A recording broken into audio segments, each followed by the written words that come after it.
Профессор Мухит Ардагер Сыдыкназаров с 2007 года собрал и изучил около 4000 старинных карт, на которых представлено казахское государство.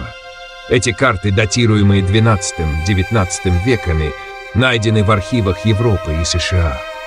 В 2021 году он выпустил книгу «Атлас.